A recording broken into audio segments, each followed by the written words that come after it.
In today's episode, we're going to cover Kobe's study of Michael Jordan and the impact that he had in his career, not only with the moves that he would emulate that Michael would do, but also the off the court, the leadership, dealing with teammates, and all the other aspects.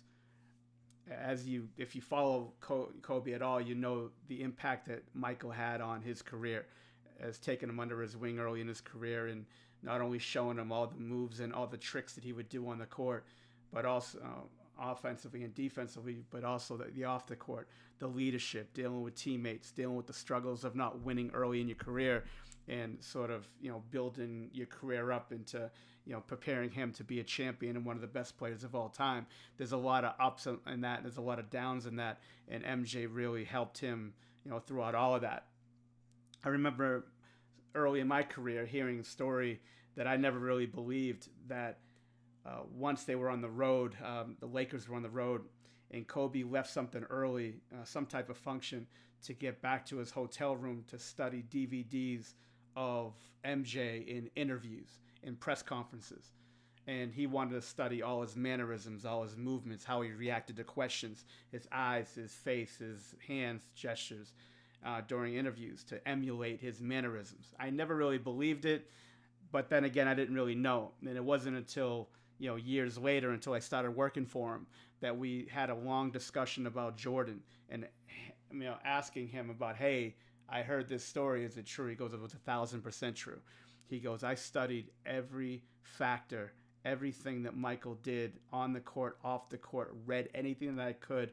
Obviously, I had that relationship with him, throughout my career, but he wanted to dive right in and sort of, copy him word for word, stride by stride, everything that Michael did, and it was pretty impressive. Look, there was countless hours of film that I would send him on MJ, but the thing about Kobe, how he studies a player, is it isn't just studying the moves. It's studying why a player does things and what's the reaction of his opponent when he does them.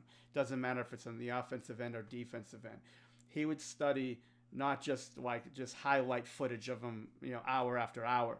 He would study move by move. He would study, 20, 30 spin moves in a row, the fadeaway, and, the up and unders, the using fakes, the defense, and every aspect of why they did things and why it worked and what the reaction was of the defender. So I asked him, I said, when you study Michael, what did you study? He goes, well, obviously the move's important and the timing of the move and the technique of the move, but also how MJ set it up. What was the reaction out of the defense? What was the angle if Jordan, backed somebody down middle and then fade away to the baseline? How did he set that defender up into opening up that shoulder for the fadeaway? Where was the angle the defender was coming back at Jordan to try to get at his fadeaway after he set him up with that back down move? What was the next move that could open up because of the fadeaway and the different things that he can do? So he wanted to study a progression, but he would study MJ's offhand, what he did with his elbows, what he did with his hips to create space, like as far as what angle his body took, what angle the defender took, and every aspect of a move and why they did it. He would ask 1,000 questions, and he wanted to know the exact reason why things worked. And I think that, diving into a player study, it isn't just highlight film. Not for him. For him, it was studying the why things worked, the exact technique of things to do it correctly thousands of times, and then the reaction that it took, and then the other moves that open up, and the other sort of openings that opened up because of a certain move. And those are the things that made him such a competitive person, because he's always asking questions. He always wanted to push the envelope and know everything about a certain subject. And I think you could, if you study Kobe at all about anything that he did on the floor or off the floor, that he just didn't do something for a first time, that he would want to study it over and over and over again. And that's what sort of made it special. He always spoke glowingly of MJ, not only about what he meant to him on the floor, but all the stories and all the sort of helping him, from struggling early in his career, not only with playing time, his first year or so, but the struggle of the team not doing well, and then handling winning, and sort of how to sort of drive people, how to drive his teammates, how to drive staff, how to handle coaching, how to handle Phil, and getting coached by Phil and the different mind games that go into that. So it was really interesting when he would study something and sort of what he studied. He did Most players just sort of study the top layer of things. He wanted to know every inch of why he did something and how it was going to help him. When he hired MJ's trainer, my former boss Tim Grover, to work with him, not only did he want Tim to get him stronger and sort of help his career and bring him to another level, but he would ask thousands of questions. Why they're doing certain exercises. How is it going to help him? How is it going to make his body stronger? It wasn't just going through a workout and shaking hands and leaving. He wanted to know every little thing that he was going to do as far as to an exercise standpoint, how that was going to get him stronger and how that was going to get him an inch better to be great. Like Kobe never talked about like development and he was going to get 10,000% better in 24 hours. He knew that everything he was going to do that was going to get him an inch better, and he knew that he had a journey of this is where he wants to get to, but he knows these are the steps that he has to take to get there. And Tim would always tell me about the questions he was asking about MJ. He'd want to know everything about him.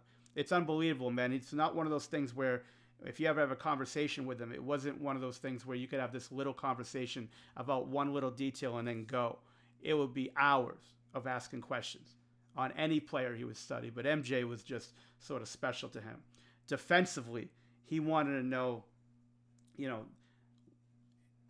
MJ staying in his stance, the effects of that, the effects of studying his opponent as far as on the floor and just waiting for every little detail for the player he was defending to sort of let up his guard for a millisecond.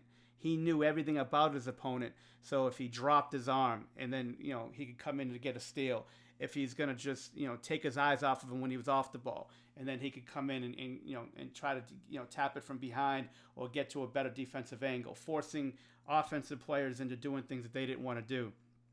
All of those things he wanted to pick up with MJ. He would study, stance videos where just, MJ in, deep possessions, deep shot clock, and staying in stance for long periods of time. The steals that he would get, the rotations that he would do, rebounding. He wanted to know every detail that MJ would do for an offensive and defensive standpoint. With footwork, he wanted to know ball positioning. He wanted to know how long the jabs were. He wanted to know every little, sort of reaction a defender would have to every jab, what it opened up, what are the angles he took, what he did with his off arm, how much contact did he make, how he got to the free throw line. And then when he studied film of MJ, it was like he wanted to do a lot of things in chronological order. So like early career, in Kobe's too, there wasn't a lot of footwork to MJ's career early in his career. There wasn't a lot of footwork to Kobe's, game early in his career. It was all sort of just competitiveness and just coming at you and attacking you because they were young, they were athletic, they were thriving like that. Then middle of the career, using more footwork and just sort of more setups, going to the post a little bit more, using fakes, getting defenders up, different finishes they would make. And then it was later in his career, like the later Chicago days and the Washington days, because he wanted to know, like, later in his career when MJ couldn't do the athletic things that he did early in his career and how he got into the post more, how he used fakes more, how he would use his experience and just sort of his know-how more, where he had to use less athletic ability and more experience, strength, and know-how. And that's what he wanted to do. He wanted to get ready for every aspect of his career based on that because they were so similar. When he studied him early, and if you read anything up, either Last Dance or just read up anything on Kobe, his big thing is like he wanted to be like his dad. He wanted to be like a Magic Johnson. He wanted to be a 6'9", 6'8.5", 6'9" sort of playmaking guard. Well, he ended up being 6'6", so he needed someone to study early in his career. So MJ, because of obviously him being great, but the 6'6" frame, the athletic ability, the skill level, and the competitive drive, they would just sort of meshed really well as far as the studying games go. But the countless hours he would get and study, it was always he wanted to know the why. And I think when you're trying to dive in, if you're a player trying to study film, or if you're a coach trying to study film on a player and trying to really emulate someone that you're studying, not just go in the first layer. You got to attack every layer and study why someone was good and the reaction that anything that they do on the floor, the reaction to it, and as far as what angle you're going to take, offensively or defensively. And I think you have to dive into every aspect of somebody's game that you're studying. So, when he did these MJ studies, and we would have these discussions, and we'd talk, and I would ask him questions about why he did things, and he would know. So he wasn't somebody that like talked to you about something for the first time. He studied every ounce from top to bottom of whatever he was trying to study. With MJ, like I said, on the floor, off the floor, dealing with teammates. And I remember dealing, when he was dealing with things with teammates, either a player wasn't on his page as far as being competitive, or a player was, he wanted a little more out of a player. He would always tell me, well, this is how MJ would deal with this situation when he was with the Bulls, and was similar to this teammate I have in LA, and I have to get the best out of him. So it was a great study. It was great to understand how he studied another player and how he studied MJ. And that relationship they had was ridiculous, and it was unbelievable for him. And I think it was unbelievable to MJ to sort of, take somebody under his wing. You hear the stories, and you talk, you read, and you watch like The Last Dance, and how he did, MJ didn't really take a lot of players under his wing. Kobe was the same way. Like Kobe early in his career, and when I was working for him, he never wanted to mentor anybody that wasn't a Laker. If you were an opponent, I had a couple players in the top 5 or top 6 in the league, especially young players that say, hey, I want to work out with Kobe. I said, all right, I'll bring the message. And I brought the message to Kobe. He goes, absolutely not. He goes, maybe later in my career, at the end of my career, but right now, everybody that's not a Laker is an enemy to me. And the competitive nature, I wasn't around MJ a hell of a lot. I was around him in his camps in Santa Barbara and things, and talked to him about footwork and things, but I didn't really know him. But Kobe's competitive side, it was interesting because it seemed like they were very similar in that. And he didn't take anybody under his wing until later in his career, at the end, after he retired, working with all those players and things. But it was very interesting to see the similarities, not only physically but mentally, and just sort of how they carried themselves, how similar they were. Anyways, I hope this helped. This has been fun. Like I said, I think that the study of MJ was a very interesting one, and having those conversations with him.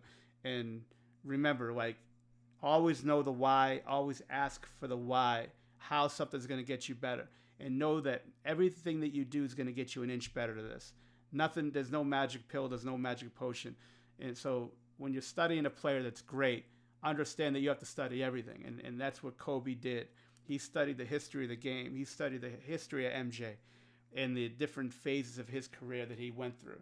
And if you watch in The Last Dance, you understand the struggles that he had early in his career, where they weren't winning and he was given his 1,000% and they still weren't winning. And he was so competitive and trying to bring that competitive nature and bring everybody else up around him. And he was a real tough guy to play with, because you had to bring it every night. And that's the same thing with Kobe.